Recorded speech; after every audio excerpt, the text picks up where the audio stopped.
മലയാളികളെ ഭയപ്പെടുത്തുകയും അത്ഭുതപ്പെടുത്തുകയും ചെയ്തിട്ടുള്ള എവർഗ്രീൻ ക്ലാസിക്കായ ഒരു സിനിമയാണ് മണിച്ചിത്രത്താഴ്. അതിനാൽ തന്നെ സൈക്കോളജിക്കൽ ത്രില്ലറായ ഈ സിനിമ റിലീസായി 30 വർഷങ്ങൾ കഴിഞ്ഞിട്ടും ഇപ്പോഴും ചർച്ചകളിൽ നിറഞ്ഞു നിൽക്കുകയും റിലീസായി എത്തുകയുമൊക്കെ ചെയ്യുന്നു. എന്നാൽ ഈ സിനിമ ഇറങ്ങിയതു മുതൽ ചർച്ചകളിൽ നിറഞ്ഞു നിൽക്കുന്ന മറ്റൊരു പേരാണ് ആലുംമൂട്ടിൽ തറവാടും ആലുംമൂട്ടിൽ മേടയുമൊക്കെ. അതിന് കാരണം മണിച്ചിത്രത്താഴിന്റെ കഥ രചിച്ച മധുമുട്ടം ഈ കഥ എഴുതിയത് ആലുംമൂട്ടിൽ മേടയിൽ നടന്ന കൊലപാതകത്തിൽ നിന്നും പ്രചോദനം ഉൾക്കൊണ്ടാണെന്ന് പറഞ്ഞതു മുതലാണ്. അതിനുശേഷം ആലുംമൂട്ടിൽ മേടയെക്കുറിച്ച് നിരവധി കഥകൾ പ്രചരിക്കാൻ തുടങ്ങി.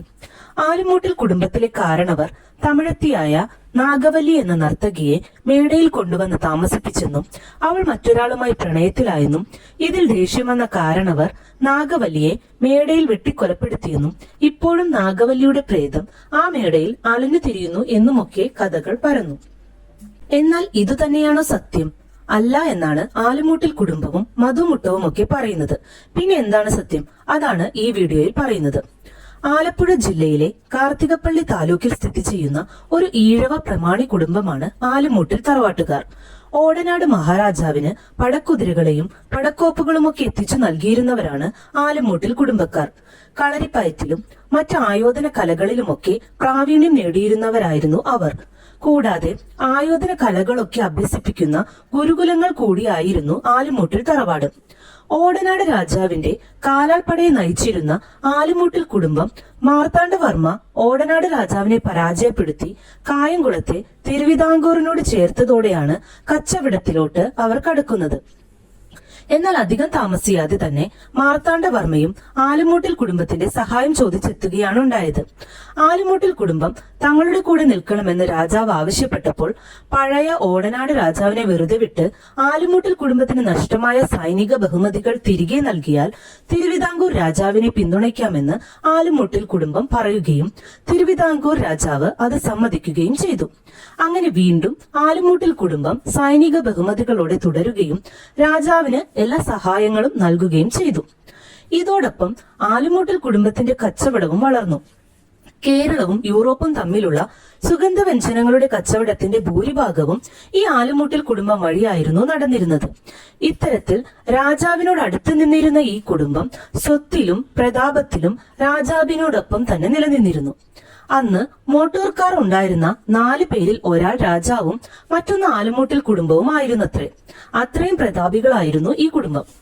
എന്നാൽ ഇതിനെല്ലാം അന്ത്യം വരുന്നത് 20-ാം നൂറ്റാണ്ടിന്റെ തുടക്കത്തോടെയാണ്. അന്ന് ആലുംമൂട്ടിൽ കുടുംബത്തിലെ കാരണവരായിരുന്നു കൊച്ചുകുഞ്ഞു ചാന്നാർ. ചാന്നാർ എന്നത് അദ്ദേഹത്തിന് രാജാവ് നൽകിയ ബഹുമതിയായിരുന്നു. ഉഗ്രപ്രതാപശാലിയായിരുന്നു കൊച്ചുകുഞ്ഞു ചാന്നാറും. അന്നുവരെ ആലുംമൂട്ടിൽ തറവാട്ടിൽ മരുമക്കത്തായമായിരുന്നു നിലനിന്നിരുന്നത്. എന്നാൽ കൊച്ചുകുഞ്ഞു ചാന്നാർ ആലുംമൂട്ടിൽ കുടുംബത്തിന്റെ സ്വത്തുക്കൾ തന്റെ ഭാര്യയുടെയും മക്കളുടെയും പേരിലേക്ക് മാറ്റാൻ തുടങ്ങിയത് ആലുംമൂട്ടിൽ കുടുംബത്തിലെ മറ്റ് അവകാശികളെ ചൊടിപ്പിച്ചു. ഇതിൽ പ്രധാനിയായിരുന്നു കൊച്ചുകുഞ്ഞു ചാന്നാറിന്റെ അനന്തരവനായ AP ശ്രീധരൻ. അന്ന് അദ്ദേഹത്തിന് 21 വയസ്സ് മാത്രമേ പ്രായമുണ്ടായിരുന്നുള്ളൂ. കൊച്ചുകുഞ്ഞു ചാന്നാറിന്റെ ചെയ്തികളെ ശ്രീധരൻ ചോദ്യം ചെയ്തു. കുടുംബസ്വത്ത് വഴിമാറ്റുന്നതിനെ ചൊല്ലി തർക്കം പതിവായി. ഉഗ്രപ്രതാപിയായ കൊച്ചുകുഞ്ഞു ചാന്നാർ ആരെയും കൂട്ടാക്കാൻ തയ്യാറായില്ല. അദ്ദേഹത്തിന് തോന്നിയ പോലെ സ്വത്ത് കൈകാര്യം ചെയ്തുകൊണ്ടേയിരുന്നു. ഒരിക്കൽ മേടയിൽ വെച്ച് കൂടിയ സഭയിൽ വെച്ച് ശ്രീധരനും കൊച്ചുകുഞ്ഞു ചാന്നാറും തമ്മിൽ തർക്കം മൂർച്ഛിച്ചു. സിംഹാസനത്തിലിരിക്കുകയായിരുന്ന ചാന്നാറിനെ ശ്രീധരൻ വാളൂരി വെല്ലുവിളിച്ചതോടെ കൊച്ചുകുഞ്ഞു ചാന്നാർ ശ്രീധരനെ സഭയിൽ നിന്നും പുറത്താക്കി. കൊച്ചുകുഞ്ഞിന് 6ഓളം അംഗരക്ഷകരുണ്ടായിരുന്നതിനാൽ ശ്രീധരന് തന്നെ ഒന്നും ചെയ്യാനാവില്ല എന്നാണ് കൊച്ചുകുഞ്ഞു ചാന്നാർ കരുതിയിരുന്നത്. എന്നാൽ അന്ന് രാത്രിയിൽ ശ്രീധരനും തന്റെ 2 സുഹൃത്തുക്കളുമായി ചേർന്ന് ഒരു ആക്രമണം നടത്തുകയും അംഗരക്ഷകരെ കീഴ്പ്പെടുത്തി ചാന്നാറിനെ വെട്ടിപ്പരിക്കേൽപ്പിക്കുകയും ചെയ്തു. കളരിയിൽ പ്രാവീണ്യം ഉണ്ടായിരുന്നിട്ട് പോലും ശ്രീധരന്റെ അപ്രതീക്ഷിതമായ ആക്രമണം കൊച്ചുകുഞ്ഞു ചാന്നാറിന് തടുക്കാനായില്ല. കഴുത്തിൽ വെട്ടേറ്റ കൊച്ചുകുഞ്ഞു ചാന്നാർ രക്തം വാർന്ന് മരണപ്പെട്ടു.